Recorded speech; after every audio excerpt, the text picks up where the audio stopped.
Hello friends, কেমন আছেন সবাই? আজকের ভিডিওতে আমি আপনাদের কিছু এমন ধরনের চমৎকার ও উন্নত ফার্মিং প্রসেসের সম্বন্ধে বলতে চলেছি যার ব্যাপারে আপনি হয়তো এর আগে কোনোদিন শোনেননি বা হয়তো কোনোদিন দেখেনওনি। তো এই জন্য ভিডিওটি শেষ পর্যন্ত অবশ্যই দেখবেন, কারণ আজকের ভিডিও খুবই মজাদার এবং ইন্টারেস্টিং হতে চলেছে। Snail farming. স্নেল ফার্মিং বিদেশে খুবই প্রচলিত, আর এই বিজনেসকে কিছু কিছু দেশে খুবই কমন আর পপুলার বিজনেস হিসেবে ধরা হয়। বহু মানুষ স্নেল ফার্মিং করে প্রচুর অর্থ উপার্জন করে, আর এই স্নেল ফার্মিং খুব সহজেই করা হয় এবং এর মাংসও খাওয়া হয়। এর সাথে সাথে শামুকের খোসাগুলি কিছু কিছু মেডিকেল প্রোডাক্টেও নিয়ে থাকে এবং এর উপপ্রয়োগ কসমেটিক্স প্রোডাক্ট বানানোর জন্য করা হয়। শামুকের পালন করার জন্য সঠিক বাতাবরণ বা আবহাওয়া খুবই জরুরি, কারণ শামুক তার শরীর থেকে রস একইভাবে বের করতে থাকে, যার জন্য শামুক ডিহাইড্রেট হয়ে যায়, অর্থাৎ শরীর থেকে সমস্ত পানি শুকিয়ে যায়। স্নেল ফার্মিং শুরু করার জন্য সর্বপ্রথমে শামুকের চারা বাজার থেকে কিনে আনা হয়। তারপর এই শামুকগুলি 3 মাসের জন্য ঠান্ডা আবহাওয়ায় এক জায়গায় রেখে দেওয়া হয়, মানে নভেম্বর থেকে ডিসেম্বরের মাঝামাঝি। তারপর মার্চ মাসে এগুলিকে একটি খোলা জায়গায় ছেড়ে দেওয়া হয়। শামুকগুলিকে খাবার হিসেবে শাকসবজি দেওয়া হয়। শামুকগুলি এই ছোট ছোট প্লাস্টিকের পোটে ডিম দেয়। মোটামুটি 2 সপ্তাহ পর পোট থেকে এই ডিমগুলোকে বাইরে বের করে নেওয়া হয়। আর শামুকের আলাদা আলাদা প্রজাতির সাইজ আর হিসাব অনুযায়ী শামুকের ডিমগুলিকে এই সাদা রঙের বড় বড় পাত্রে রাখা হয় এবং এই ডিমগুলি থেকে শামুকের ছোট ছোট বাচ্চা বেরোতে শুরু করে। আর যখন এই বাচ্চাগুলি একটু বড় হয়ে যায়, তখন এগুলিকে খেতে বাইরে নিয়ে যাওয়া হয়, যেন এগুলো বড় হয়ে যায়। ছোট ছোট গাছের মধ্যে কাঠের তৈরি স্ট্রাকচার মাটিতে পুঁতে দেওয়া হয় এবং এর ওপর শামুক ছেড়ে দেওয়া হয়। শামুকের এই ছোট ছোট বাচ্চা সরিষা পাতাকে নিজেদের খাদ্য হিসেবে বানিয়ে নেয়, আর তারপর আস্তে আস্তে বড় হতে লাগে। যখন এই সমস্ত শামুকের সাইজ 4 থেকে 5 সেন্টিমিটারের হয়ে যায়, তখন এর মানে হলো এই শামুক সম্পূর্ণভাবে তৈরি হয়ে গেছে। এরপর এগুলি জালিদার মেশিনের সাহায্যে ভালোভাবে পরিষ্কার করে নেওয়া হয়। এবারে এগুলি বক্সে প্যাক করা হয়। এই সমস্ত শামুকগুলি যেসব ডিম পেড়েছিল সেগুলিকে হিসাব করে এই ছোট ছোট বক্সে প্যাক করে দেওয়া হয়। তারপর শামুকের এই ডিম থেকে কসমেটিক্স প্রোডাক্ট বানানো হয়ে থাকে।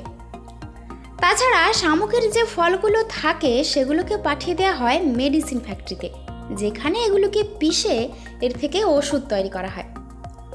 তাছাড়া বিদেশের মার্কেটে শামুকের মাংস অনেক বেশি পপুলার।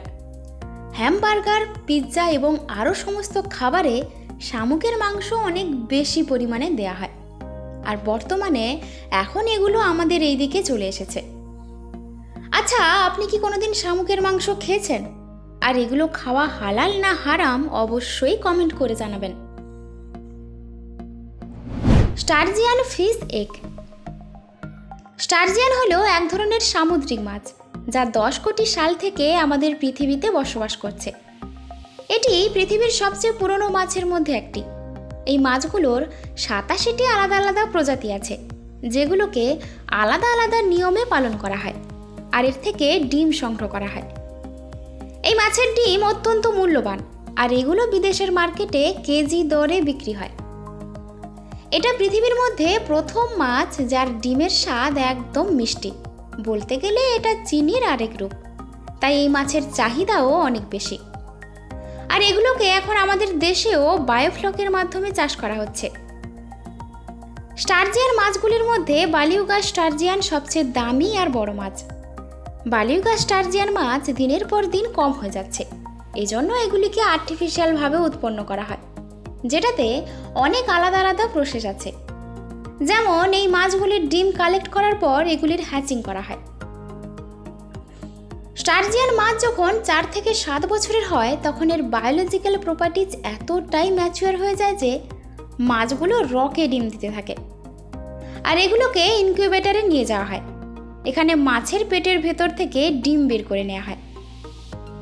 তারপর পুরুষ মাছের স্পার্মের সাথে মিশিয়ে ফার্টিলাইজেশন প্রসেসের জন্য রেডি করা হয়।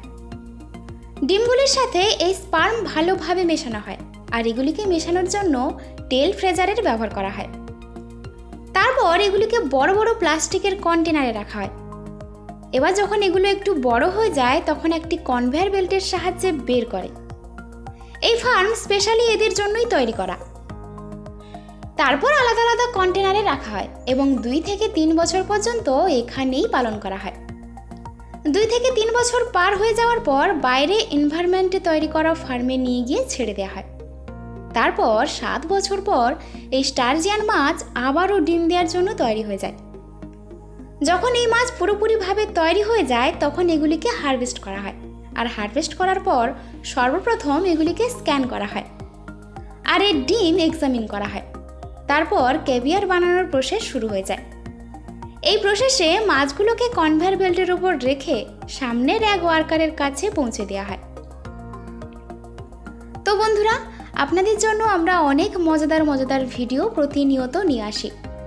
যদি ভিডিও ভালো লেগে থাকে তো একটা লাইক অবশ্যই করবেন, তার সাথে চ্যানেলকে সাবস্ক্রাইব করতে একদমই ভুলবেন না যেন। আর হ্যাঁ, এর সাথে পাশের বেল আইকনে ক্লিক অবশ্যই করবেন যেন নতুন ভিডিও সবার আগে দেখতে পান।